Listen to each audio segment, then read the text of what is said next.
no matter how many of these interviews we do, there's always going to be somebody that says, oh yeah, Yvette can do it. But, and so the more of these I show, the more I'm trying to squash that of like, guys, there's always somebody out there that's got more odds to beat or more things that they're dealing with. Like some of us think that we're busy. Until you've been a single mom, I don't think you even know what busy is. I feel busy and I don't even have to deal with my kids because my wife does. So like, I can't even imagine. So anyway, hats off to you, but we kind of want to dig in and I just want to ask her. So she closed her first flat fee deal and her first lead generation deal since buying her first program back in 2016, correct? Yes, 2016.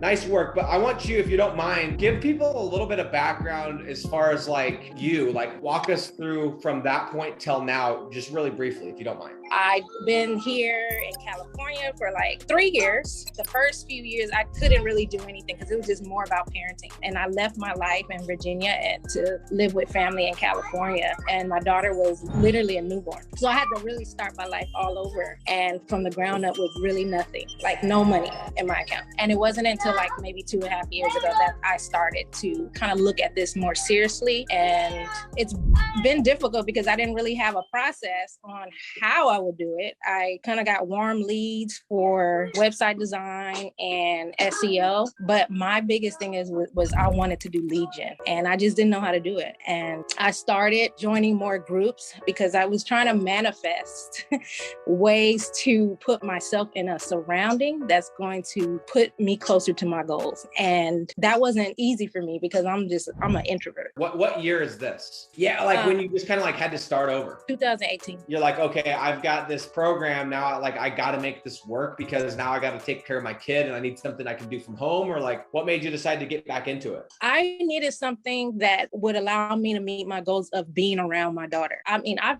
done the 9 to 5. I've had corporate. I made 6 figures before and I didn't want that. So I was like, how can I figure out a way to be around my daughter and still make an income? And so because I already had the skill set, I like the concept. I really do like doing this. I was like, it makes sense.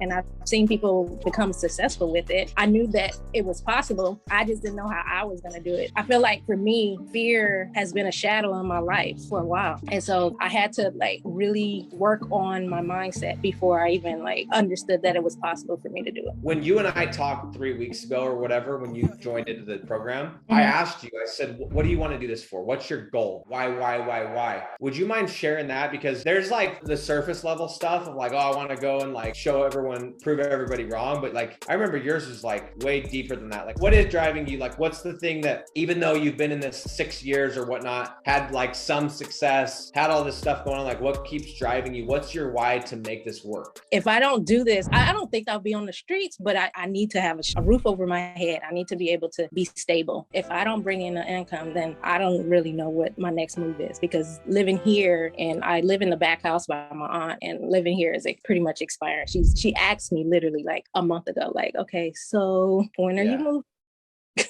And I'm like, okay, I have a plan. I'm just, and that's another thing is just trying to make sure to prove to not only to myself and my daughter, but like, okay, I can do this. Because most of them are saying, well, why haven't you gotten a 9 to 5 yet? They don't really understand that I want to raise my daughter and I don't necessarily want to put her everywhere, for her to be raised by someone else. For everyone out there that's like, I'm so busy, I got so much going on. What's your schedule like right now to be able to raise a daughter and do the business? What does a day look like for you? Because I know we were messaging at like 12 and you were up at 5:30. So walk me through a regular day in your life. So when she's here, probably when I wake up really early, that's when I do things that I need to do for the business. And right now, since I'm just starting, like that's the time I do my calls. But before I wasn't doing calls, obviously.